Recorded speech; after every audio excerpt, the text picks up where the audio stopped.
qué elegiste en el fondo, es un poco evidente en tu quehacer, pero elegiste hablar sobre la poesía popular y vincularla con la poesía chilena. Y eso me llamó mucho la atención, porque si bien uno podría pensar que es todo un conjunto, uno también sabe que son dos líneas y dos vertientes distintas, o en el fondo son distintas. Entonces, ¿dónde están las vinculaciones? ¿Qué te hizo pensar eso? Mira, de partida porque soy un profundo admirador de la poesía chilena y de los poetas chilenos. Mm, Eh, creo que la mejor poesía en lengua castellana, porque no conozco mucho la otra, mm, está acá en Chile, está en los autores chilenos. Y creo que hay un vínculo muy estrecho, pese a que tal vez no se note mucho, pero siento que hay un vínculo muy estrecho de los poetas en general con la poesía popular, porque ese primer vínculo está a través del lenguaje. Y siento también que la primera poesía que se comenzó a hacer en Chile fue poesía popular.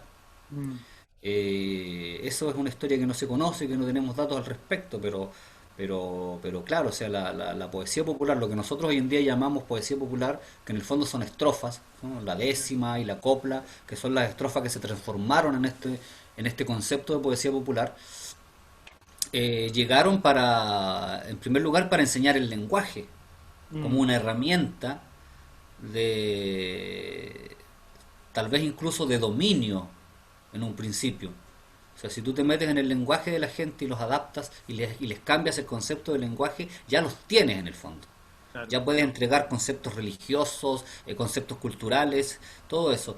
Y esa fue la primera herramienta, más que las armas de fuego o las armas de metal, creo que la palabra, esta Mm, herramienta tan inefable, tan volátil, tan poco plausible, ¿no? Pero que en el claro, fondo se transformó en todo. claro. Y creo que en todos en cierta forma, independientemente de que aunque hay autores en la poesía chilena que no tengan idea de ningún concepto métrico, ni de las estrofas, ni de cómo se compone una cueca o qué es una décima, creo que está la naturalidad del lenguaje, y esa naturalidad del lenguaje viene desde esta primera forma en que nos entregaron el lenguaje, en que inculcaron el lenguaje en el fondo en toda América, ¿no? Por Claro, algo también la poesía popular es una cuestión que tenemos en común con todos los países latinoamericanos, hispanoamericanos, claro. y Y con Brasil también. con Brasil bastante. Te he visto haciendo algunas cosas con personas de Venezuela, con payadores de Venezuela. Hay una cofradía y una como hermandad hispanoamericana bien potente. Yo te Sí, quería preguntar que tú en el fondo yo averigüé que tú habías sido autodidacta, o sobre todo en un comienzo, después uno empieza sin querer a meterse y a tecnificarse, claro, pero, pero había averiguado que así es. había estado con Pedro Yáñez. ¿Cuáles habían sido tus maestros con Francisco Astorga, con Sergio Salvay, Mira, esos amigos? con varios, fue un camino ahí con el que me fui, y yo creo que el camino me fue poniendo a mí a las piedras indicadas Mm, en esta huella para yo irme tropezando con ellas, para ir cayendo a veces y para ir forjando a la vez también mi propio camino. La primera piedra de este camino fue Sergio Sobal, un guitarrista wow. que estudió la guitarra clásica y que se fue exiliado a Alemania en la década de los 80 cuando él estaba terminando su proceso de aprendizaje de la guitarra clásica, y llegó a Alemania y se encontró con que él como guitarrista no tenía nada que aportar en el Mm, fondo a la cultura de la guitarra. Imagínate ser guitarrista clásico desde Chile e irte a Alemania, claro. en donde surgió en cierta forma la música clásica, en donde surgieron instrumentos como el piano, sin ir más lejos. O sea, entonces a él eso como que lo decepcionó un poco de su visión que tenía de él mismo y respecto de la visión que tenía del arte en Chile y de lo desconectado que estaba. Y de lo desconectado que estaba además el mundo de la academia con la verdadera música chilena.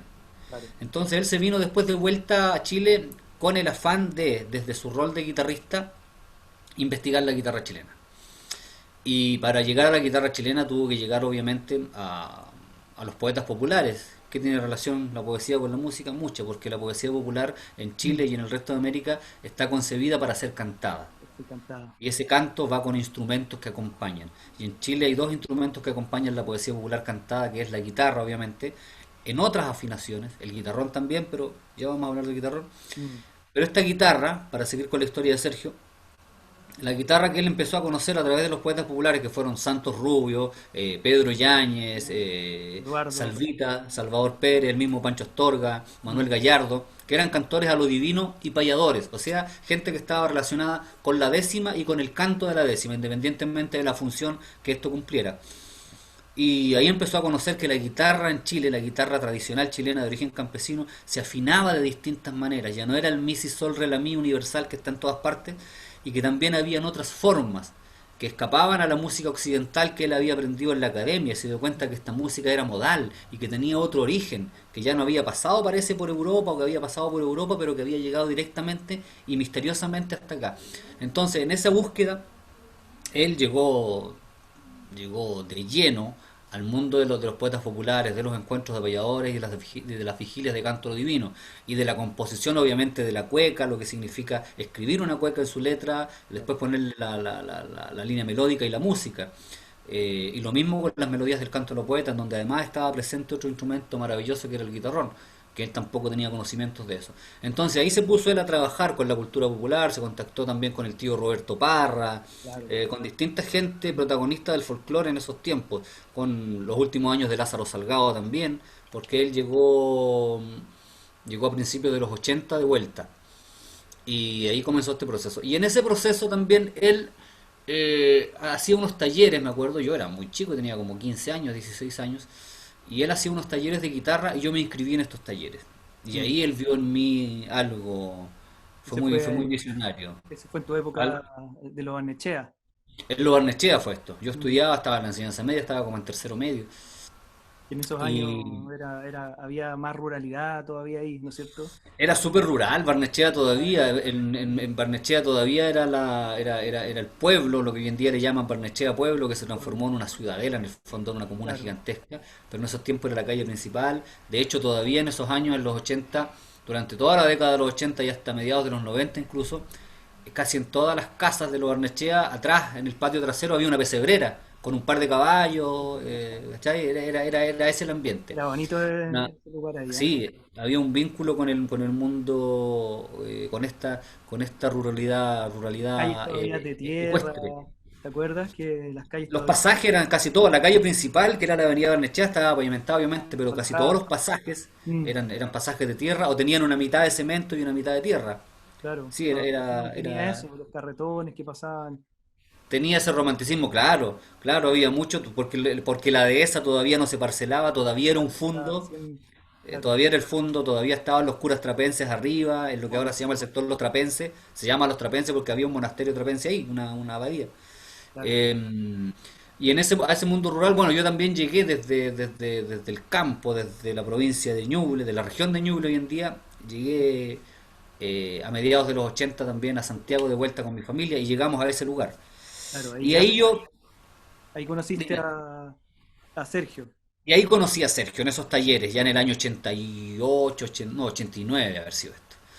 Y Sergio vio en mí, que vio en mí esa capacidad de relacionarme con el lenguaje de las décimas y eso, yo sin saber que eran décimas, una vez me mostró un libro, me dijo, mira, estas son décimas, trata de hacer algo similar porque había que hacer, era como en diciembre, había que hacer una presentación de cierre de los talleres y todo eso, y ahí él me pasó ese libro, y yo lo miré y dije, lo leí y como que, pero bueno, si estos son décimas, yo algo sé de eso, algo tengo en la memoria, no es que supiera hacerlas, pero sí me acordaba de que rimas que yo había escuchado desde chico en el campo tenían relación con eso. Te pasa que como que nace, es como intrínseco a las personas eh, esa métrica poética, Claro. hacer poesía que sea más cantada que dicha. Y al parecer como que se suscita desde la niñez, porque viene como por la memoria y la memoria hace de que eso salga mucho más fluido desde el canto.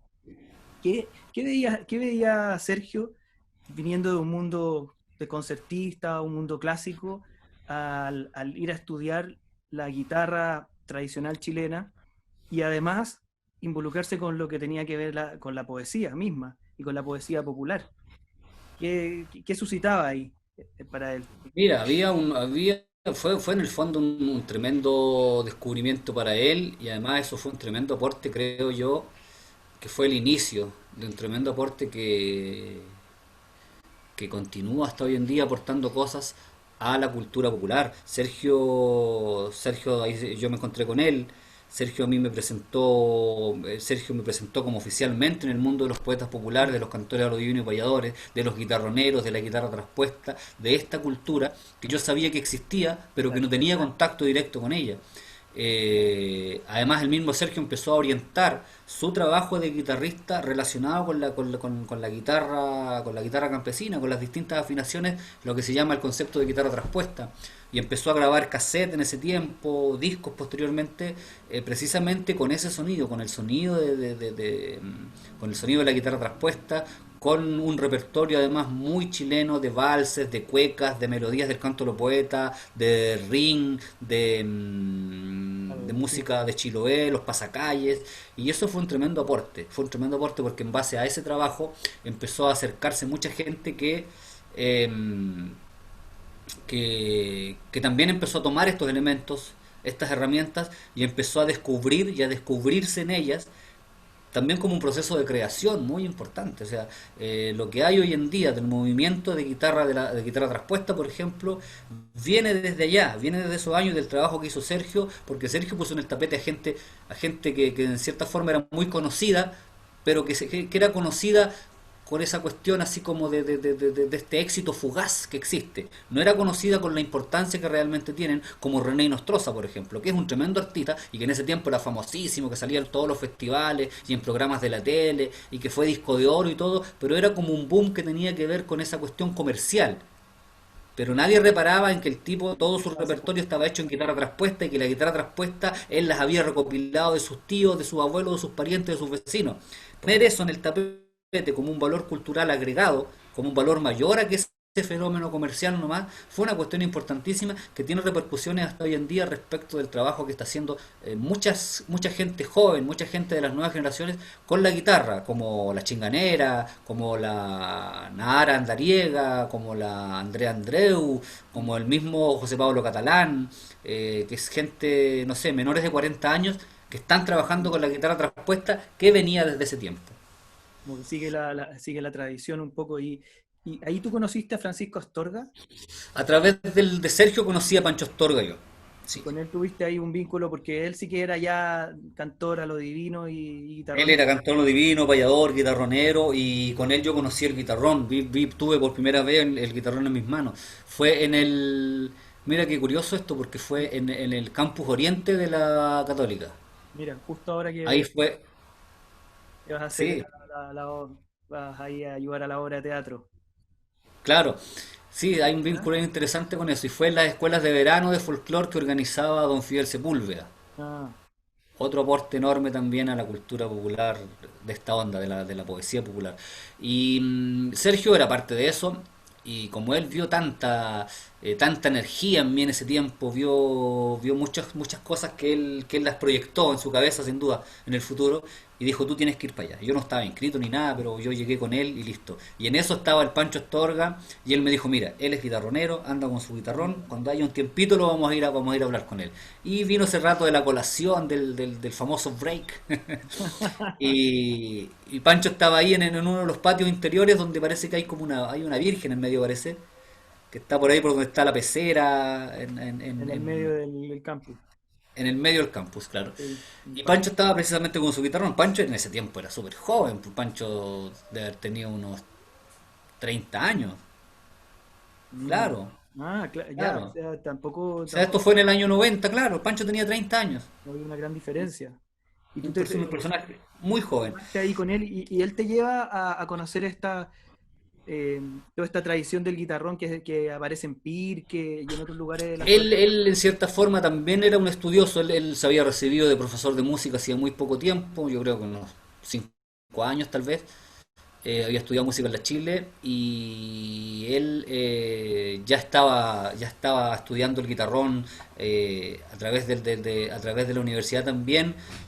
Él tuvo contacto con el guitarrón porque Pedro Yáñez fue a dar una clase magistral en su época de estudiante a la Universidad de Chile y él también quedó asombrado con eso y por su origen también rancagüino, su vínculo con cantores de allá, eso le hizo mucho sentido y él se preocupó de investigar el guitarrón, en el fondo de resucitarlo más todavía respecto del trabajo que venía haciendo, bueno, el mismo Pedro, no precisamente con el guitarrón, sino con el canto en general, pero sí con el guitarrón específicamente Santos Rubio, que fue el primero Claro, Santos Rubio. en mostrar el guitarrón masivamente, entre comillas, y de ir enseñándolo y difundiéndolo y tal vez relacionándolo un poco con la academia. Don Entonces Juan con Pancho Dulzor. yo conocí el guitarrón y empecé a dar, claro, y empecé a dar mis primeros pasos con el instrumento, con él me contacté también con el luthier que construyó mi primer guitarrón y ahí empezó este camino con el guitarrón el año 93, pero con la poesía popular y con el canto de los poetas yo creo que el año 89, en los Ah, eso talleres te de iba a Sergio. preguntar, porque empieza, y la improvisación empieza paralelo o empieza a surgir eh, por el hecho ya de tener un guitarrón, empieza a aparecer una magia anexa, ¿cuándo Sí, empieza el guitarrón sin todo duda esto? le da algo, pero yo ya con la guitarra, sin tener guitarrón, yo ya sabía algunas entonaciones del canto de los poetas que me las había enseñado Sergio, y con eso yo ya cantaba décimas y estaba dando mis primeros pasos en la improvisación de la décima. No solo décima, sino que ya componía cuecas, estaba metido en todo ese descubrimiento que para mí era una cuestión maravillosa, porque yo estudiaba en una escuela de pueblo, en ese tiempo se puede considerar Barnechea, Claro, en donde no teníamos contacto con cultura riquísima porque tenía que ver con la cultura guasa, con el Quasimodo, con una cantidad de cuestiones, con los caballos, con todo eso, como que no se reparaba en eso, era cumplir los planes y programas que venían desde el ministerio y listo. claro. Y yo siempre traté de relacionar mi estadía en el colegio con el mundo de la poesía popular. De hecho, los trabajos de historia o de castellano, en ese tiempo se llamaba castellano, yo siempre metía ahí la décima, metía la copla, si era música, yo metía los conceptos musicales que a mí me interesaban. Y eso también en cierta forma fue como que el resto de la comunidad del colegio y de mi comunidad después del vecindario, mi comunidad social, comenzaron a reconocerme como el personaje que estaba haciendo esto. Claro. Y en general, uno cuando escucha a los payadores, los mismos guitarroneros, hay una especie de sonido que no es el acostumbrado a la belleza formal, ¿no es cierto? A la belleza de la música o clásica o popular, más o menos formal. Pero sí hay una especie de interpretación que trata de convencer y trata de interpretar un poco los sentimientos que están ocurriéndole al poeta o a la poeta. Y me llama un poco la atención de que también hay una aceptación a que se cante mal entre comillas, cuando en realidad es parte un poco del temple del mismo cantor. Que ¿Es verdad eso Sí, sí y no. Claro, o sea, tiene que ver con un concepto estético que es diferente y que es más complejo que tiene que ver con otras cosas en el fondo. De partida, nuestra música tiene esa rareza, esa belleza tan extraña que siendo tan nuestra nos parece tan desconocida a la vez cuando no la hemos escuchado, claro, porque tiene otro origen.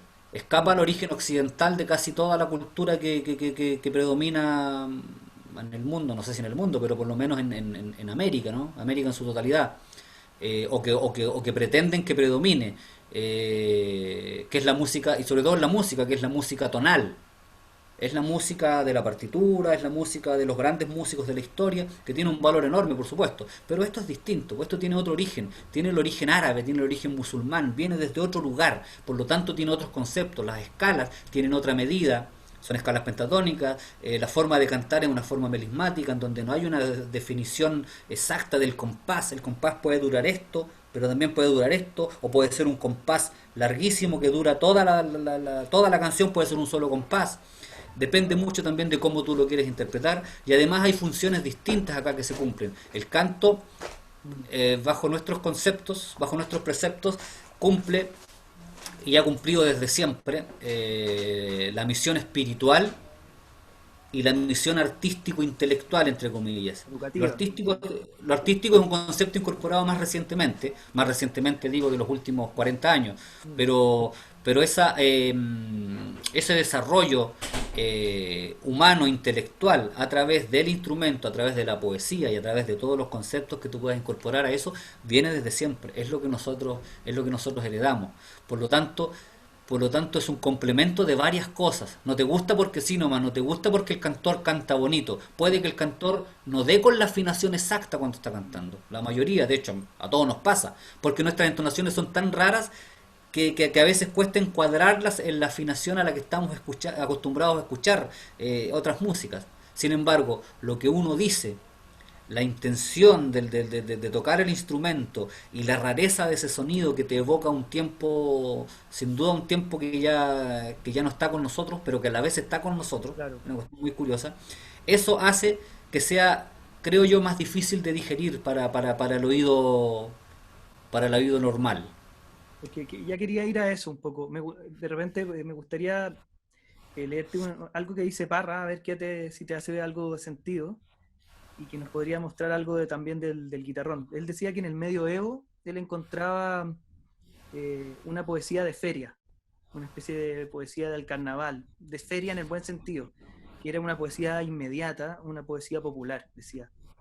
Y que ahí él había encontrado algo que le llamaba él el protoplasma popular, donde había una vía mucho más auténtica y mucho más real, sentía. Entonces, él después en el manifiesto escribe que la poesía debe ser un artículo de primera necesidad. El poeta es un hombre como todos, un albañil que construye su muro, un constructor de puertas y ventanas. Nosotros conversamos en el lenguaje de todos los días, no creemos en signos cabalísticos. Además, una cosa, el poeta está ahí, para que el árbol no crezca torcido. Este es nuestro mensaje. Eh, sí, hay esta poesía y este oficio finalmente, que es que tú haces, eh, obviamente rescata todo lo del pasado. Es un oficio que al parecer se toma mucho de la tradición y por lo tanto para él la memoria y la genealogía es muy importante. Rescatar todos esos acontecimientos y todos los cuentos a través de la oralidad siguen reconstituyendo una cultura, pero al mismo tiempo no es algo que sea una mera arqueología, sino que, como tú mismo decías, está permanentemente reconstruyendo, reconstituyendo el presente, ¿o no? Y eso lo hace engarzarse mucho con el lenguaje popular, que es lo vivo, frente al lenguaje escrito que a veces queda ya en el pasado y empieza a pasarle el tiempo. ¿Qué crees? Sí, sí, a mí me hace mucho sentido eso de eso, lo que dice Parra. Mm, Eh, Así es, en el fondo la poesía es un artículo de primera necesidad, mm, sin duda. O sea, muchos dicen y han dicho durante mucho tiempo de que la poesía no sirve para nada. Yo estoy en absoluto desacuerdo con eso. Creo que la poesía sirve, si no para todo, sirve para muchas cosas. Sirve hoy en día es muy necesaria para la sanación, para la meditación, para mm, descubrir quiénes somos. A mí me ha servido muchísimo, me ha servido tanto que incluso me gano la vida con la poesía, y no es menos decirlo en estos tiempos. sí, sí, Eh, y sobre todo en los poetas populares, la poesía popular, y en este caso el movimiento de los payadores, mm, no solo en Chile, sino en toda Hispanoamérica, está absolutamente vigente, goza de una vitalidad envidiable, más que cualquier otro movimiento cultural y social, porque involucra muchas cosas. Y esto es gracias a que siempre hemos tenido claro nuestro papel histórico, que es ser traductor de nuestra época, traductor del tiempo que nos toca vivir. Por eso es que es tan vigente, por eso es que es tan antiguo, pero tan vigente. Las melodías del canto de los poetas deben tener, ¿qué? 300 años, mm, tal vez más, porque vienen desde otra tienen un dimensión, origen que nosotros incluso no conocemos, claro. pero que se mantienen absolutamente vigentes. ¿Por qué? Porque la palabra, el lenguaje, hace que estén vigentes a través de la poesía que se involucra con la melodía y con el instrumento. Por Claro. lo tanto, cuando uno tiene claro eso, no hay ninguna fuerza que detenga el flujo de este río enorme que crece y que crece. Hoy en día el movimiento del guitarrón en Chile, por lo tanto el movimiento de la décima, más al humano que lo divino, no lo digo en desmedro de lo divino, que siempre ha conservado su lugar, que nunca ha corrido ningún peligro. La expresión artística respecto de la décima en Chile y del canto de los poetas fue incluso perseguida, fueron encarcelados los cantores, no sé, Domingo Santa María fue uno de los presidentes que por decreto prohibió la edición de las liras populares, acabando con un movimiento que duró 100 años en Chile, que fue importantísimo en la cultura popular, que mezcló el mundo de la oralidad con lo escrito. Esa es una cuestión maravillosa también que tiene que ver con la historia, que hay muchos puntos ahí en los que detenerse. Y uno se remonta un poco también incluso a la primera, a la antigüedad griega, donde surgen los primeros poetas, propiamente tal, que se diferencian un poco ya del filósofo o del político o del sacerdote, y que cantaban con una lira y Sí. bailaban y cantaban con esta lira canciones que le salían un poco del sentimiento, y ahí surgen los primeros líricos griegos arcaicos. Y en ese sentido tiene mucho que ver. Estamos hablando del año 700, 500 antes de Cristo, y esa tradición finalmente no ha variado mucho porque la humanidad y los sentires de las personas no han cambiado tanto tampoco. Y, y si bien cómo vemos el mundo y el lenguaje que utilizamos es distinto, eh, tratamos de expresar los mismos sentimientos, porque esos sentimientos del dolor, de la muerte, del amor, del paso del tiempo, de la infancia, Eso no cambia, pues, no han eso no cambiado. cambia, es un omnipresente en la historia de la humanidad. La palabra, o sea, claro, la palabra se va renovando, pero ¿hasta qué punto se va renovando? Yo creo que va incorporando nuevas cosas al lenguaje, no es que se vaya renovando. Lo otro está, tal vez en menos uso, Claro. depende de las épocas, pero de que está, está. El otro día conversábamos con un amigo payador, con Alfonso Rubio, uno de los herederos de esta tradición pircana del guitarrón y desde donde directa o indirectamente todos los demás hemos aprendido, esa gran fuente de la que todos hemos bebido, y hablábamos acerca de, no es que nos hayamos detenido en eso, sino que surgió este tema de lo del lenguaje. Qué es el lenguaje? En el fondo el lenguaje es lo que manejamos hoy en día. O sea, se puede criticar mucho de que la gente hoy en día no sabe hablar, de que habla mal. Bueno, lamentablemente es la época que nos tocó vivir. Sin embargo, ese es el lenguaje que está vivo, la transformación de las palabras. Lo que está en el diccionario, sin duda es lenguaje, lo va a seguir siendo, pero está un poquito como en desuso, no su totalidad, obviamente. Pero para el común de la sociedad o por un gran número de la sociedad, hay un lenguaje absolutamente nuevo que deriva de esas palabras que ya usábamos desde antes y que sin duda es el lenguaje que está vivo. O sea, decir que eso está mal dicho, en el fondo es un error del que lo dice, porque ¿por qué está mal dicho? ¿Quién dice que esté mal dicho? ¿Quién dice que un obrero de la construcción, por ejemplo, habla mal? Mm. ¿Quién dice Y valores. quién dice que los muchachos de las poblaciones hablan mal? Tienen su propia manera de comunicarse, que es distinto. Y bueno, y ahí era la pregunta, en el fondo, sobre esta tonalidad, esta formalidad de la belleza, que está un poco, donde la paya y la canción popular está un poco ajena, entre comillas, por ser en el fondo venir desde lo marginal y renovar desde afuera a la poesía que está anquilosada y que solamente Claro. está para imprimirse. ¿Qué le pasa a la poesía, ya este oficio, donde en un minuto cuando estaba la lira popular, la poesía popular, sobre todo las décimas y las cuartillas, eh, eran un medio de comunicación muy potente, sobre todo informativo, ¿no es cierto?, de los avares sociales. ¿Qué pasa ahora con eso? Porque obviamente los medios de comunicación entre las personas se han transformado, y en la era digital tal vez la poesía popular ha tenido que o reformularse o tratar de encontrar nuevas formas. ¿Qué pasa con eso? Se ha dado como en un proceso bastante natural también, una adaptación a los requerimientos de los avances sociales, ¿no? Y tecnológicos también. Hoy en día andan muchos guitarrones electroacústicos, la Mm, gran mayoría de hecho, wow, y eso más que ir en desmedro de una tradición fue un aporte enorme para claro. hacer que el instrumento se escuche y que llegue más gente.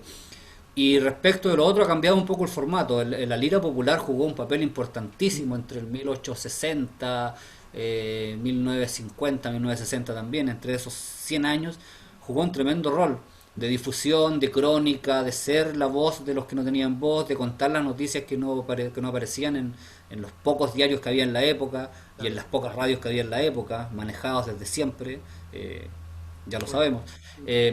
Hoy en día la poesía popular se tomó los escenarios desde hace ya 40 años.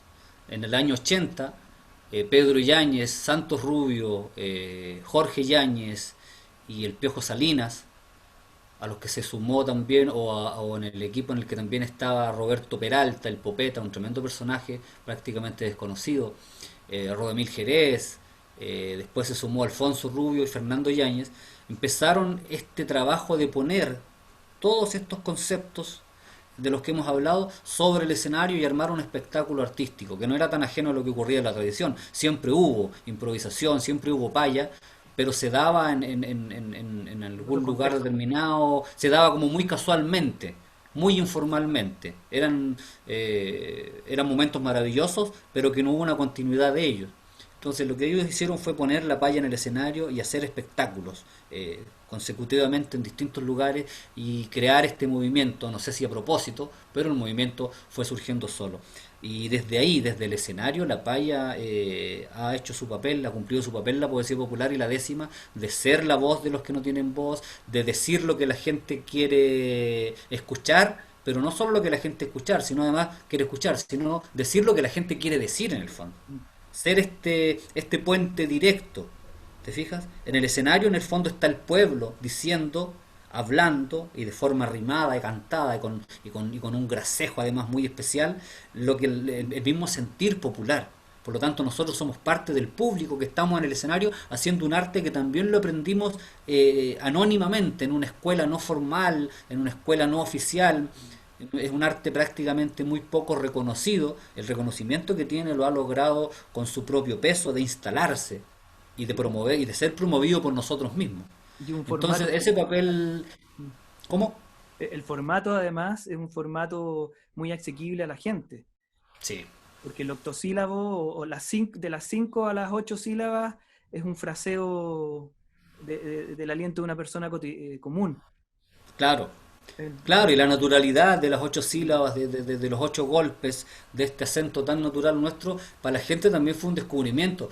Yo cuando recién comencé a payar en los escenarios, que fue a comienzos de los 90, recuerdo que recorríamos lugares, pueblitos, lugares en donde nosotros llegábamos, no sé, donde la gente preguntaba prácticamente de qué país éramos, que cantábamos de esta manera y que tocábamos un instrumento como el guitarrón y que hacíamos esta paya que para ellos no era paya. El concepto de paya que estaba instalado en Chile en ese tiempo era la paya que mostraban los programas de televisión o los festivales en donde invitaban a gente que hacía una seguidilla de rimas sin un mayor sentido, sin un mayor cultivo poético, sin un mensaje, sin nada, sin respetar ninguna métrica y ninguna estrofa además. Entonces perdíamos, si el espectáculo duraba 2 horas, por lo menos demorábamos 1 hora en explicarle a la gente de qué se trataba lo que íbamos a hacer, claro, qué era una décima, qué era un octosílabo, qué era el guitarrón, distintos conceptos para también ir formando ese público. Hoy en día ya no es necesario hacerlo, pero claro. fue un tiempo que ocupamos en eso.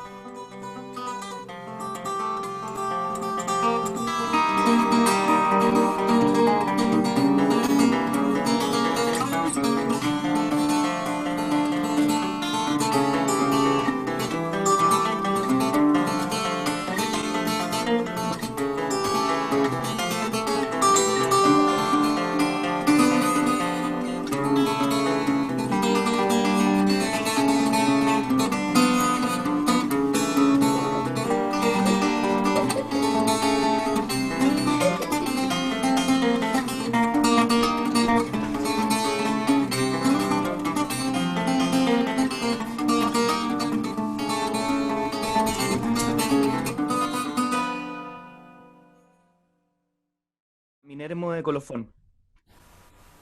¿Qué sería de la vida y qué sería placentero sin la áurea Afrodita?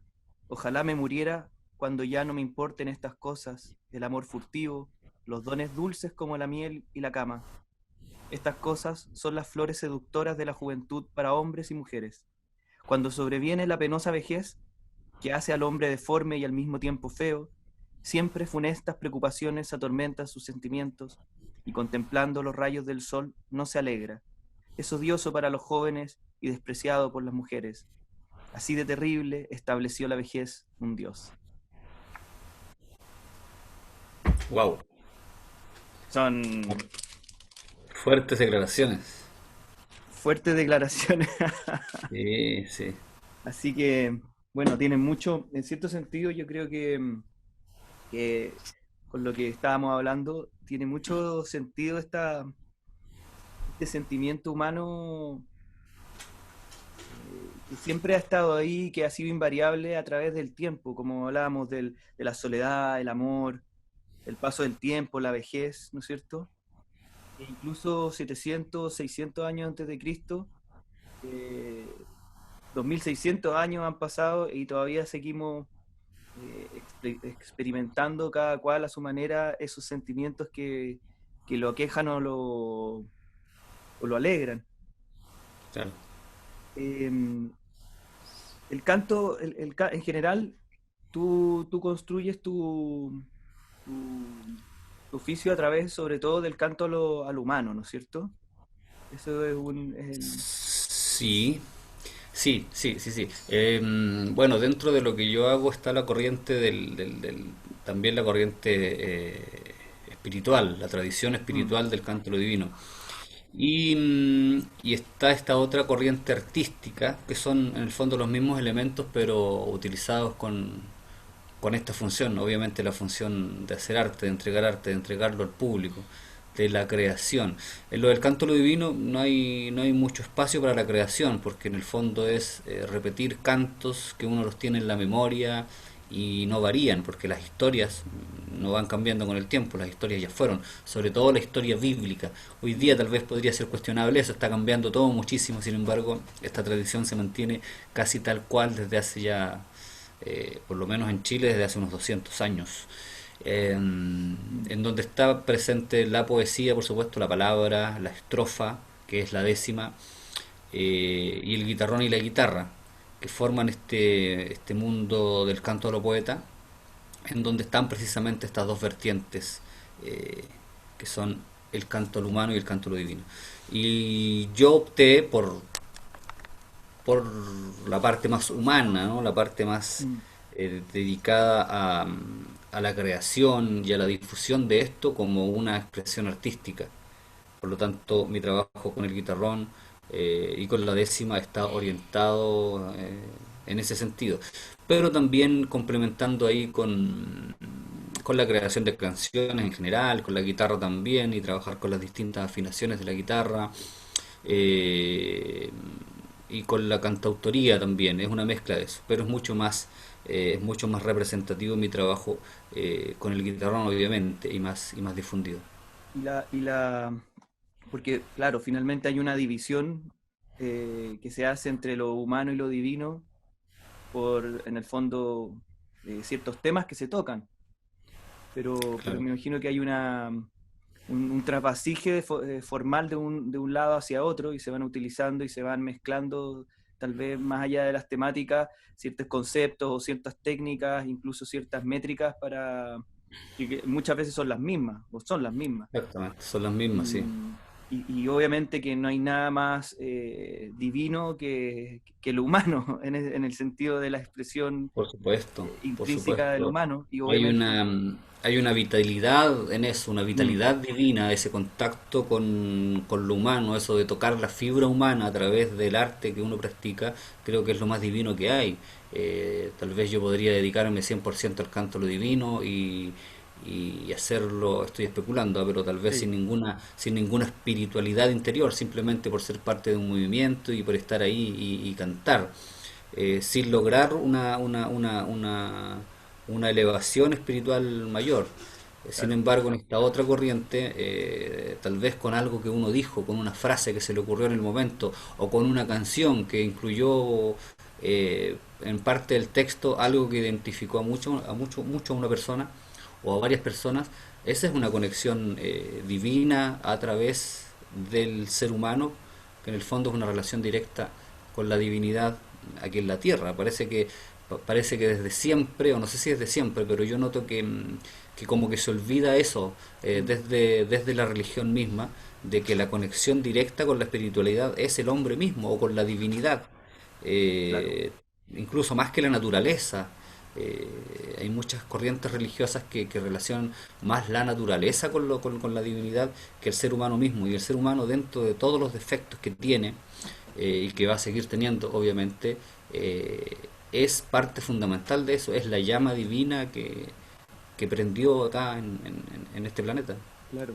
Eh, sí, y en ese sentido, retomando como el comentario inicial, con lo, retrotrayéndome un poco al origen de la lírica, em, claro, en los griegos tenían una diferencia cuando empiezan a aparecer los poetas, que ya dejan de ser los pensadores, los filósofos, estos humanos completos, se empiezan a centrar y a tecnificar en el fondo. Uno es un filósofo, el otro es un político, y cada uno ejerce sus propias labores. Y en ese sentido el poeta todavía mantiene la educación y tiene su importancia de pensamiento, pero ya deja de ser un poco el bastión de lo sagrado o el bastión que debe trabajar la poesía para los cultos y puede hacerse útil a las necesidades de lo cotidiano y del humano. Y en ese sentido es bastante interesante cómo estos dos lugares, y me imagino que con toda la crisis institucional de la iglesia que se representa, sobre todo la iglesia cristiana que se representa un poco en el canto a lo divino, porque toma toda esa formalidad y todo ese lenguaje que viene de ahí, me imagino que eso ha quedado más para ciertos ritos. Hablábamos del Quasimodo que sucedía, por ejemplo, que todavía sigue sucediendo en las calles de los Barnechea, incluso Ujú. ahora, pero me imagino que el canto al humano ha tomado esas preguntas espirituales, esas preguntas religiosas, para mezclarlas en un todo que es divino, humano y que además es mucho más real a los sentimientos de los individuos. Claro, y además se transforma en una herramienta de lucha en estos tiempos, en Mm, todo sentido, pues esta lucha claro, espiritual que es parte fundamental de todo ser, y que este arte también nos va renovando, nos va enseñando, eh, nos va redescubriendo a nosotros mismos y a través de eso también descubriendo y redescubriendo a la gente que está cerca nuestro y viviendo esto. También hay un proceso de enseñanza que es un proceso muy, muy, muy bonito cuando uno traspasa los conocimientos y en el fondo está a través de eso prolongando también la vida de este arte, o de esta tradición, ya sea muy humana o muy espiritual, mm, y también creo yo prolongando la vida propia. Si hay una manera de vencer la muerte, creo yo que es a través del arte y a través mm, de la entrega de conocimientos que uno recibió a través de este arte también, a mm, través del trabajo que hicieron los más antiguos con uno mismo, que uno siempre los tiene presentes, a sus maestros, a la gente de la cual uno fue recibiendo un consejo, una palabra, un camino, una luz. claro. Eso prolonga la vida. Mm. Y como decía Parra, que esto es un artículo de primera necesidad, la poesía, entre Sí. comillas, de feria. Eh, Quiero llevarte un poco a que conversemos por sobre la poesía popular y la poesía popular, en este Ujú. sentido. ¿M? Porque cuando nos contactamos me dijiste que querías hablar más acerca de un, un tema, un objeto en particular, un libro, un autor en particular. Querías hablar sobre la poesía popular. Claro. Y quiero enfrentar un poco esto, según lo que también comentábamos del humano y lo divino y un poco esta diferencia. Y en un minuto tú me dijiste que lo sagrado o lo religioso, en cierto sentido, no se había puesto en peligro como asilo humano, ¿no es cierto? Claro. Cuando habían desaparecido o se había censurado la lira popular, ¿no es cierto? Hablaste del gobierno de Eh, Rasuri. sí. Y, y en ese sentido, claro, lo religioso o el canto a lo divino no ha tenido esa censura, no se ha disputado, no ha generado peligro. Lo humano ha incorporado todo eso y ha generado esas características también de lo sagrado. Y pensando en esto que tú me habías contado, yo veía cómo la poesía popular, de la que tú haces y además es la tradición que tú ejerces, tiene un fuerte componente de la ruralidad, ¿no es cierto? Donde el mundo rural, la forma Sí. de habla de lo rural, se enquistan en este quehacer que es muy contemporáneo. Y te quería preguntar por por esta, este contrapunto que se hace entre poesía popular de la ruralidad hecha en la ciudad y la poesía urbana hecha en la urbe misma, que podría ser el rap, el hip hop y todo este verso más callejero, más espontáneo, que se Ujú. parece un poco con la improvisación, que mezcla el baile y que tiene toda su cultura propia, que obviamente se deriva de un mundo más anglosajón, pero igual tiene en cierto sentido un sustrato parecido. ¿Qué es lo que a ti qué es lo que tú piensas sobre esto, sobre la improvisación, la paya, el canto y estos cantos urbanos contemporáneos? Hay ciertos puntos ahí de unión. Bueno, se comparte obviamente la improvisación y la rima. Ahora, respecto de conceptos mayores, creo que creo que todavía no. Tal vez en algún momento faltaría que, o tal vez ya se está produciendo, que desde ese movimiento también se acercaran un poco más hacia lo estrófico, hacia el orden estrófico. El hip hop es muy libre, muchas Sí, veces se transforma en una letanía de ritmo, de rimas, es más un monólogo, a excepción de que cuando está el contrapunto que ellos le llaman, no sé, batallas, algo así, claro, y se encuentran, ahí claro, hay una cuestión que se parece mucho al, a la esencia de la tradición de los payadores, pero no está la estrofa, no está la rigurosidad, no está la búsqueda del contenido poético, muchas veces se transforma en la ofensa gratuita. mm, eh, eh, Sin lugar a dudas que hay gente muy valiosa, yo tengo amigos que son buenísimos, que son muy mm, talentosos, pero no son la gran mayoría. Eh, claro, Creo que últimamente sí se ha estado compartiendo mucho más con ellos. Eh, Hay una apertura desde el mundo de la paya y desde el mundo del hip hop para poder provocar esto.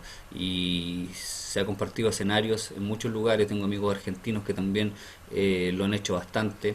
Aquí lo hemos hecho, en México también, en Cuba también y en distintos lugares de América se está propiciando este encuentro entre estas dos culturas, una con un origen netamente campesino desde la oralidad y el otro también desde la oralidad, pero desde la oralidad muy urbana y mucho más reciente. Hay muchas cosas que se comparte también este contexto social de una marginalidad urbana claro. con la marginalidad rural que también existe. Obviamente, desde ahí han surgido estas corrientes como una necesidad de expresión también de los seres humanos protagonistas de estos estilos de vida con sus filosofías, con sus puntos de vista, con sus experiencias. Tal vez uno los pueda considerar algunos más profundos, otros más superficiales, sin embargo son corrientes que en cierta forma comparten un origen común que es precisamente el de la oralidad y el de la puesta en escena de una forma que se ha ido transformando en un movimiento artístico-cultural importante en el último tiempo y que ha ganado un espacio por el peso propio que esto tiene. La cultura hip hop obviamente complementada con más elementos, ¿no? Con la Mm, vestimenta, con el baile, con la pintura, claro. con su lírica tan particular, ya sea en lo oral o en lo escrito. Lo mismo ocurre con este otro movimiento, ¿no? Que tiene también sus instrumentos particulares, su filosofía muy particular, pese a que la paya ya está mucho más inserta en la ciudad, en la urbe, que en la ruralidad desde hace ya bastantes años. Y las nuevas generaciones que están surgiendo de este movimiento es casi toda gente netamente de ciudad, independiente que sea de regiones o no. Eh, ese es como el gran cambio de este último tiempo. Mm.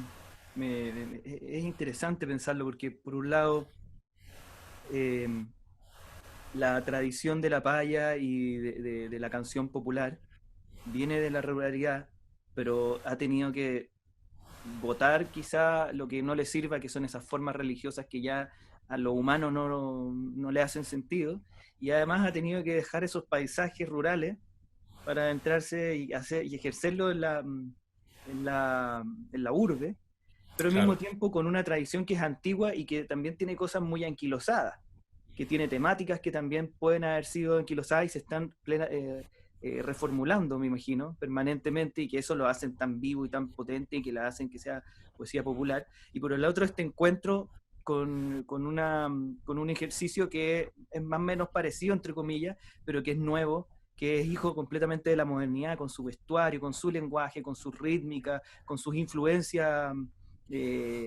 culturales. Y me parece muy interesante este encuentro y por esto, porque finalmente tú lo dijiste mientras conversábamos, que finalmente la poesía popular dice lo que la gente quiere decir y quiere ser este puente directo entre el espectador, los escuchas y quien está hablando, recitando, porque en el escenario está el pueblo, se posiciona el pueblo y es el sentir popular de este arte aprendido anónimamente, autodidácticamente, en una escuela no oficial, desde la marginalidad, lo que se encarna en esta naturalidad del decir. Y ahí me parece que hay un vínculo bastante potente entre poesía popular y poesía popular, como lo estábamos. Ujú. ¿Tú lo ves de alguna manera así? Sin duda, claro, claro que sí.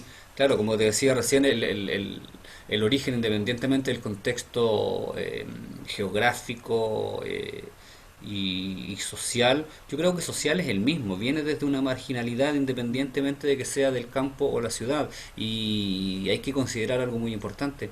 La marginalidad urbana tiene un origen también directo desde la marginalidad rural, en este éxodo que ocurrió hace años desde todas las regiones del país, en Chile especialmente, de venirse a la capital en busca de estas mejores condiciones de vida, ¿no?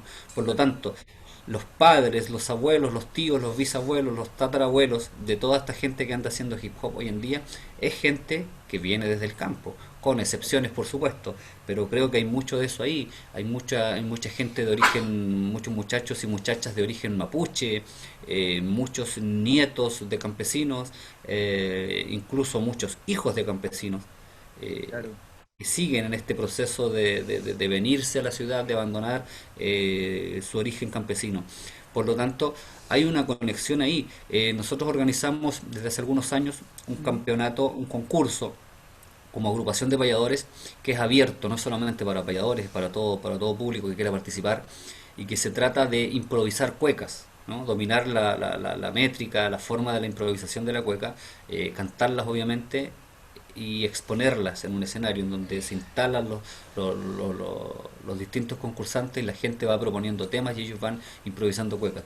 Y el último concurso que fue el año pasado, el 2019, lo ganaron precisamente una pareja de muchachos que eran 100%, 100% citadinos en su estampa, en su filosofía, en su lenguaje, y que tenían mucho más apego con el mundo del hip hop que con el mundo de la paya, obviamente, pero aprendieron estas fórmulas y en ellas también fueron descubriendo y redescubriendo su origen y los más felices eran sus familiares que estaban ahí viviéndolos y muy contentos porque estaban ellos en cierta forma homenajeando, invocando y evocando el origen rural, el origen campesino de su familia inserta hoy en día en la ciudad. Por lo tanto, está muy cerquita la cosa, está muy Sí, cerca.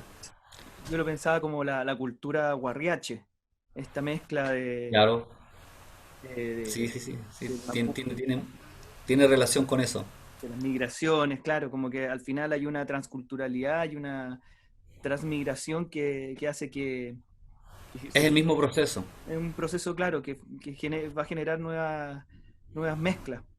Y Sí. en ese sentido, eh, mm, la presencia de la mujer en la poesía popular, eh, me imagino que no ha sido en su historia, no ahora, no ha sido tan vasta.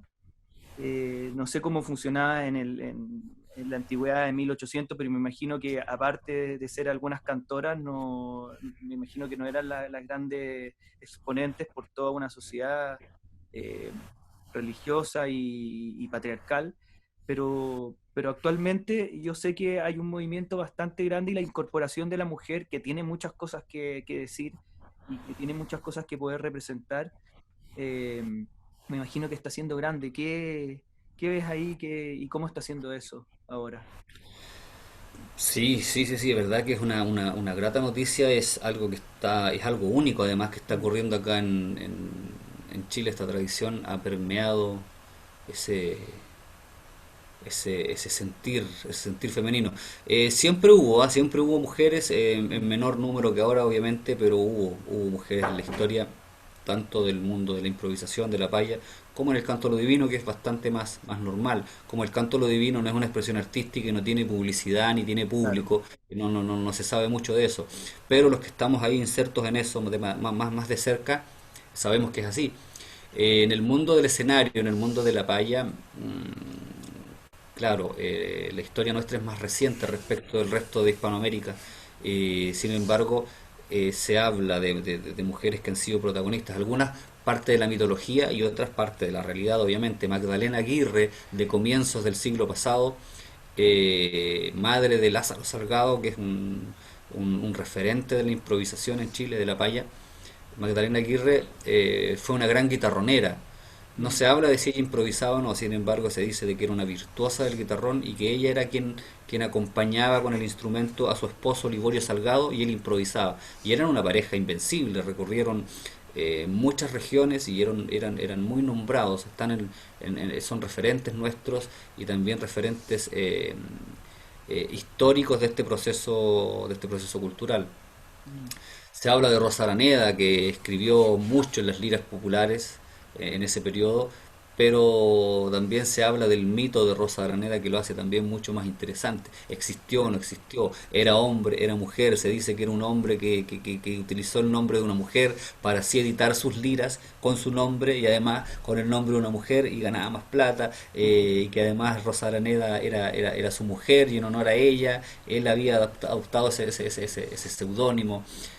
Otros dicen que no, que ella existió, que sí escribía y que todos le tenían envidia porque escribía mejor que los otros hombres. Es una cuestión muy sabrosa, muy bonita. Lo cierto es que hoy en día, en los últimos, es poco tiempo, yo creo que en los últimos 5 años, se han sumado muchísimas mujeres y se siguen sumando. La pionera en esto fue Cecilia Astorga, sin duda, desde los años 90, desde fines de los 90, que comenzó a ser parte de la escena de la paya y desde el ejemplo de ella empezaron a surgir muchas otras mujeres. Hoy en día tenemos muy buenas representantes de la improvisación y ya establecidas, instaladas y reconocidas como payadoras, como improvisadoras. Por lo tanto, se generó este movimiento de payadoras. Está Fabiola González, la chinganera, está Emma Madariaga, está Carola López, está Daniela Sepúlveda, Antonieta Contreras, mm, por ahí, y hay varias más, porque además ellas están Enseñando. traspasando sus conocimientos, están enseñando. Hay un movimiento relacionado con el feminismo también, Mm. en donde ocupan la décima y la paya, la improvisación, Claro. para elevar su propuesta, su consigna, su reivindicación. Por lo tanto, es un movimiento que es incipiente, pero que ya está siendo protagonista y que va a seguir creciendo, sin duda. Claro, porque, o sea, yo no. Que la mujer no haya ayudado o haya construido también al mismo tiempo estos cantos populares, no me cabe duda. El tema es Sí. porque, o sea, si miramos desde Safo en Grecia, pasando por las trovadoras medievales, ¿no es cierto? A Violeta Parra, Margot Loyola, ahí siempre siempre el lenguaje y la técnica ha sido muy bien tratada por las mujeres, por muchas características, pero siempre invisibilizada. Entonces estas mujeres y estos personajes terminan siendo personajes casi mitológicos, donde las historias son más sabrosas porque no se sabe bien y porque son casi únicas en su especie, entre comillas. En cambio ahora lo que me imagino es que hay o lo que puedo ver, que hay una apertura y una igualdad de condiciones donde la mujer no es un mito y cada día es menos rara haciendo este ejercicio y tu aporte puede ser mucho mayor y es mucho más transversal porque las temáticas además se incorporan, como tú dices, el feminismo y eso me parece muy, muy potente lo que está pasando ahora. Sí, sin duda, y es una herramienta, una gran herramienta, creo yo, en el contexto social en el que estamos viviendo, en Mm, particular en nuestro país. Y para nosotros también es un aporte incluir, es una especie de bonus track, ¿no? Una especie de combo promocional también desde ese punto de vista publicitario, claro, cuando en un equipo de payadores que lo queremos llevar a algún lugar o que nos piden en algún lugar, incluimos a una mujer o un par de mujeres así como, wow, ah, fantástico, o sea, mucho mejor todavía. Sí, sí, de verdad que es una transformación, es una adaptación también para nosotros los hombres, desde el lenguaje. Ya hay cosas que no las podemos decir y tenemos que tocar temas delicados con el lenguaje preciso. La paya chilena es bastante humorística y ese claro. humor durante muchos años también fue bastante machista sin quererlo, porque vivíamos insertos en una sociedad que no reparaba en eso, que no reparaba en que una simple broma podría ser muy ofensiva. Hoy en día tenemos que tener mucho cuidado con eso, mucho cuidado con lo que Mm, estamos diciendo desde lo profundo, desde lo trivial, porque el lenguaje improvisado da para todo. Y también hay una conexión directa ahí con el público, por lo tanto hay que ser muy, muy, muy selectivo, muy cuidadoso al momento de ocupar los recursos que hay, ya sea para asombrar desde la profundidad del lenguaje o para asombrar desde esta profundidad también más liviana que es la risa. claro, y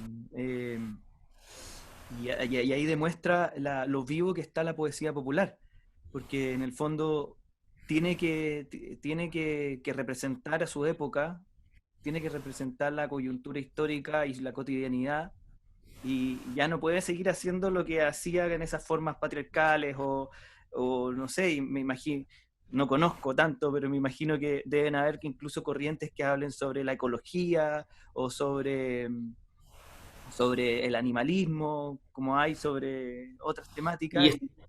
están presentes porque además este mismo nuevo movimiento, este mismo nuevo despertar social respecto de esta igualdad y de este respeto por todos, ha traído a la escena esto. Claro, Nosotros tal vez eh, sin ser animalistas, sin ser ecologistas, hemos tenido que ir, o siéndolo, pero sin ser parte de un movimiento, desde la claro. agitación social respecto de esto, hemos ido también poniendo estos temas en el escenario y ayudando también desde nuestra trinchera de la poesía y de la tradición eh, a, a cambiar esto, ¿no? A hacer conciencia respecto de todo, porque la conciencia humana está bastante perdida, Claro. eh, bastante distorsionada. La poesía, como decíamos anteriormente, y como decía yo especialmente, que se habla mucho de que la poesía, ¿para qué sirve la poesía en lo Mm, concreto? La poesía no sirve para nada. Bueno, sirve para nada o sirve para todo. Depende para qué uno la quiera utilizar, depende del uso que uno le quiera dar a la poesía. ¿Que hay poesía que no sirve para nada? Creo que sí, hay mucha, hubo mucha, va a seguir habiendo, pero creo que cada día hay más poesía que está sirviendo para mucho, sobre todo para, para, para despertar la conciencia, para abrir los ojos, para abrir los oídos y lo más importante, para abrir corazones. mm. Sobre todo en este mundo donde hay una crisis gigante desde las instituciones hasta las relaciones humanas y lo que somos como personas. En ese sentido, ¿qué te parece que hay una biblioteca en una cárcel, en Colina 2, que es que es un lugar muy, muy fuerte, donde se encuentra de todo tipo de personas y en este caso es una cárcel netamente de hombres. ¿Y qué crees tú que puede ser la incidencia de una biblioteca, del contacto con los libros ahí y de la poesía también ahí? Que hace que yo sé que... Yo lo encuentro de verdad maravilloso, creo que es una ventana, una puerta, un pasillo hacia la libertad. La libertad siento yo que está acá, debe ser fácil, todo el mundo va a decir, es súper fácil decirlo no estando preso, sin duda que lo es, pero creo que una forma de sobrellevar eso también es la libertad mental.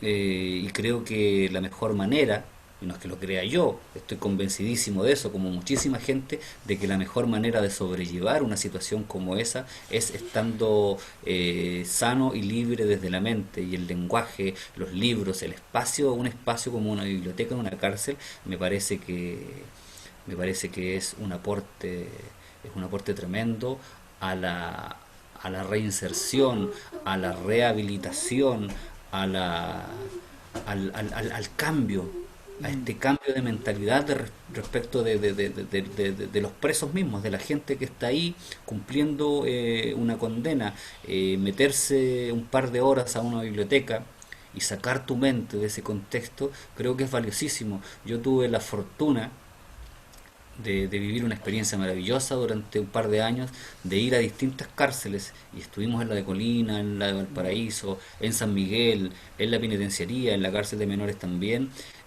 para ir a participar de unas jornadas de talleres, que más que jornadas de talleres era un proceso muy rico en donde yo iba a cantar, iba como instrumento, improvisaba, dialogaba con ellos y el agradecimiento de esas personas al momento en que terminaba esa clase, esa sesión de taller, ese mini concierto, por llamarlo de alguna manera, tú lo veías en sus miradas. O sea, te decían, por favor, vuelvan, por favor, vengan la próxima semana. Y había semanas en que íbamos y por todo este trámite burocrático de gendarmería no podíamos entrar y volvíamos a la semana subsiguiente y ellos te decían, casi molestos, te decían, pero ¿por qué no vinieron la semana pasada? Los estuvimos esperando, no pudimos entrar. Bueno, aquí estamos de nuevo y era un proceso maravilloso. Ellos decían, ustedes nos ayudan muchísimo con esto. Para nosotros, esta hora, estas 2 horas que ustedes están aquí, para nosotros son años, mm, años que vamos descontando de nuestra experiencia carcelaria.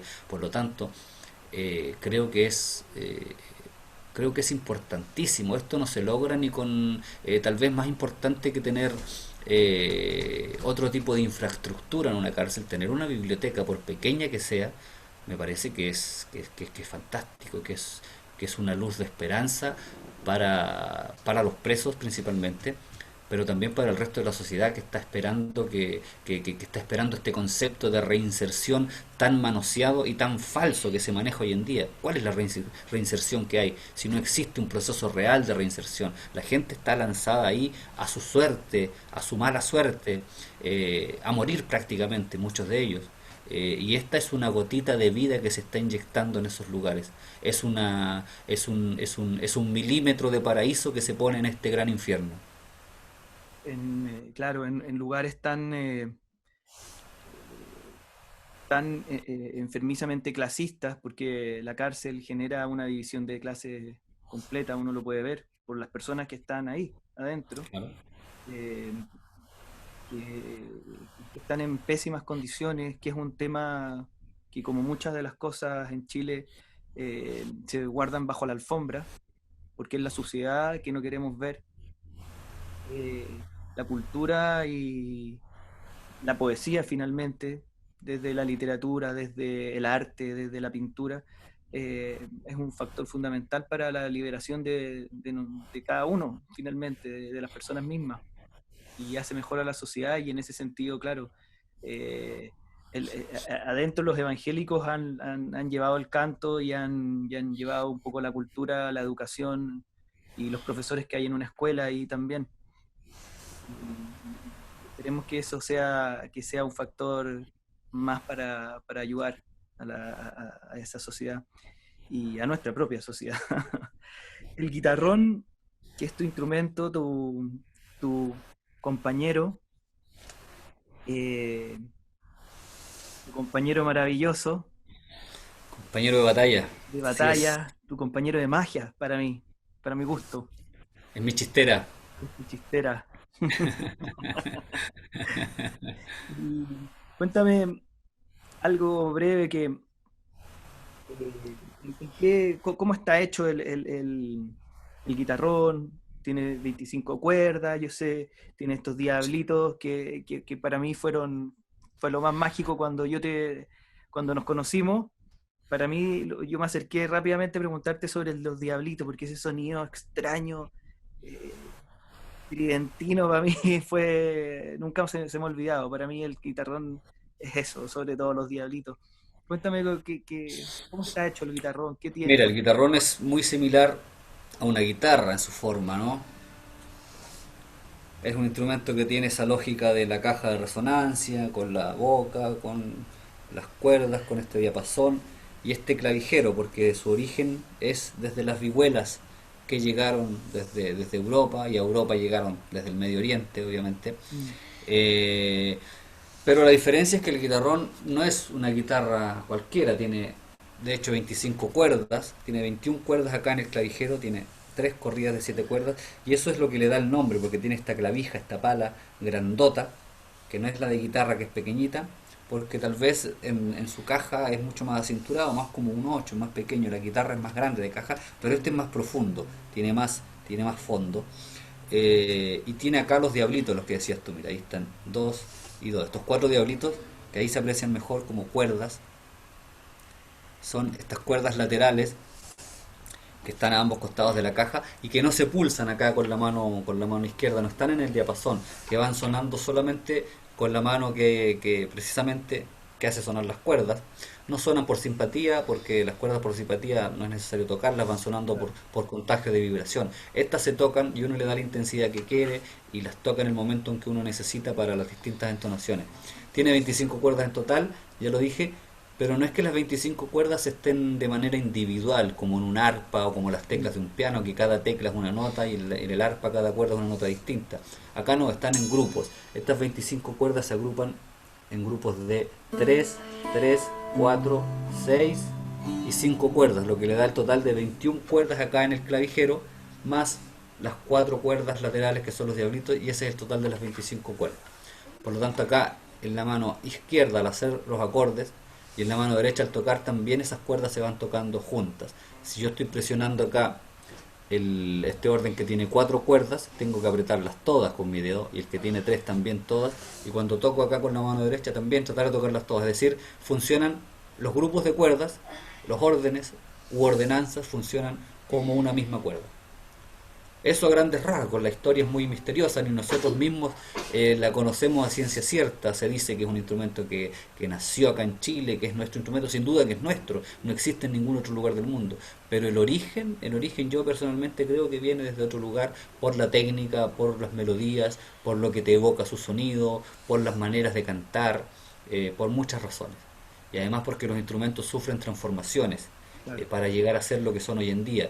El guitarrón, desde que se conoce históricamente, ha sido el mismo instrumento, con las 25 cuerdas, con los mismos grupos de cuerdas y tocado de la misma manera. Por lo tanto, creo que el origen viene desde mucho antes, pero que lo conocemos desde hace aproximadamente 200 años nomás, acá en el territorio chileno, en donde tuvo esa libertad de poder surgir nuevamente, porque creo yo que es un instrumento que tiene que ver con el mundo moro, con el mundo del Medio Oriente, con el mundo árabe, musulmán, eh, y que fue expulsado de la península ibérica en el tiempo en que expulsaron todo lo que tenía olor, color y sabor a moro, ¿no?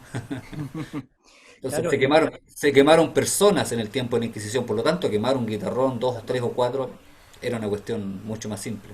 es que se quemaban las personas con su instrumento, Además, claro, claro. completamente, como se quemaban los escritores y las escritoras con sus libros o sus artilugios de magia. Así es, así es. En India, cuando se dice gita, se dice cantar, que es distinto a canción. Se hace la diferencia. Canción es gana. Aquí en lo popular. Gita es cantar. Y tal vez la guitarra que tiene ese origen del Medio Oriente, de las cuerdas del Rajasthan antiguo, y ha pasado por el mundo árabe, el mundo español, renacentista, barroco, y ha llegado a América. Su función primaria sea estar completamente unida a la persona que lo toca. Y la persona que lo toca tiene voz y puede decir y puede cantar. ¿Qué nos puedes Es cantar, maravilloso. Manuel? Sí, sí. Sí, claro que sí. Así suena el guitarrón además.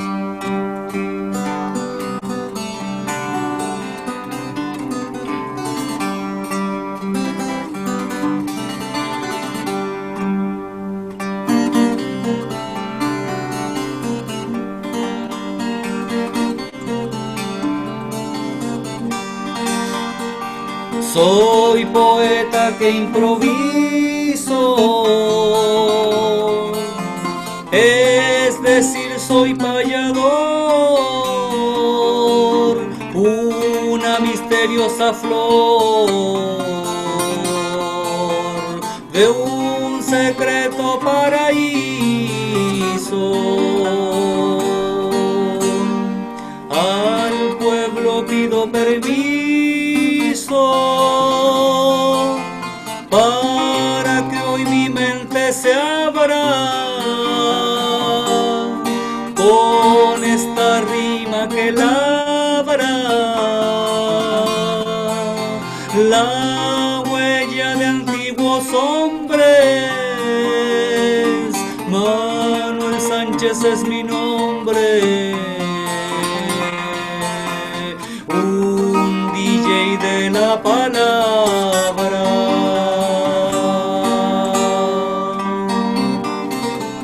En mí no van a encontrar las espuelas ni el sombrero, ni aquellas botas de cuero, ni ese chamanto a telar. No vengo a folclorizar el pasado ni el presente, soy esta chusma consciente que está ávida de expresarse sin tener que disfrazarse, para cantarle a su gente.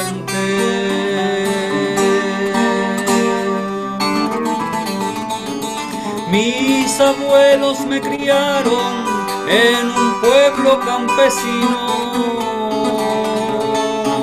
historias de tierra y vino en mi pecho descansaron.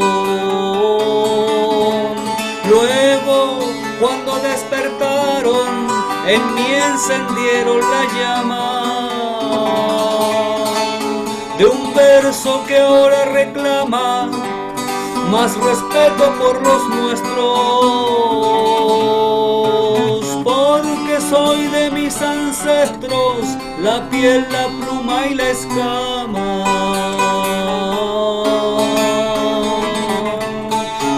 Dicen que soy resentido porque canto lo que siento, por gritar mi pensamiento, por no quedarme dormido, por pegar el alarido me tachan de irreverente, solo porque estoy consciente que con su mismo yo propio son el más grande microbio que tiene enferma mi gente. Dicen que soy resentido porque es rebelde mi canto, porque mis ojos levanto para no andar confundido, porque del pueblo es mi nido y por él es mi fervor, y mientras tenga calor yo se lo daré mi tierra, porque a sus surcos aferra mi fuerza de payador.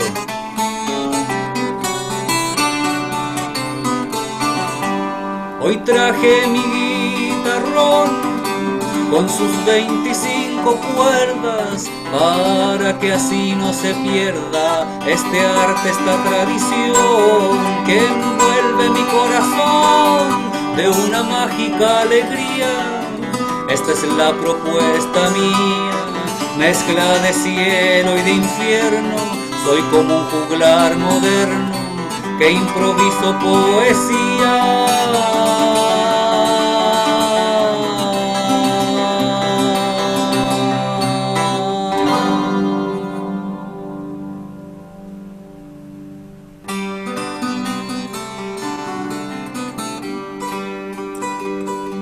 Las cuerdas del guitarrón, la décima con su encanto, la finura de este canto, la divina devoción, la palabra, el corazón, lo humano y lo celestial, El campo y la capital divulgan en su cuarteta. Es el canto a lo poeta, patrimonio nacional. Cantores a lo divino, asombrosos payadores, suspicaces verseadores, alférez de baile chino, misteriosos peregrinos, fervorosa cofradía, canto, baile y poesía, acuden al viaje místico, dándole un valor artístico, vigente hasta nuestros días.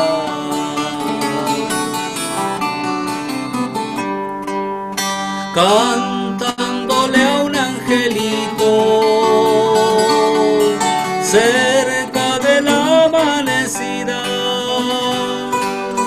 vi que en su muerte mi vida, y sí, desde un rincón infinito, sí, ay, sí, volvía paso a pasito a revivir lo vivido, y en ocasiones perdido mi reacción fue violenta,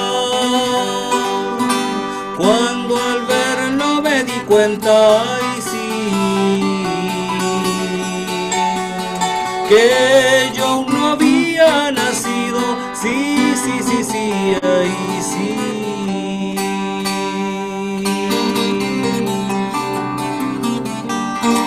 Es el corazón desnudo de una tradición que avanza, con el verso como lanza y el guitarrón como escudo. Solo la experiencia pudo dar al cantor propio vuelo, sembrando en fecundo suelo su semilla de profeta, dándole al canto lo poeta, alas entre tierra y cielo, alas entre tierra y cielo.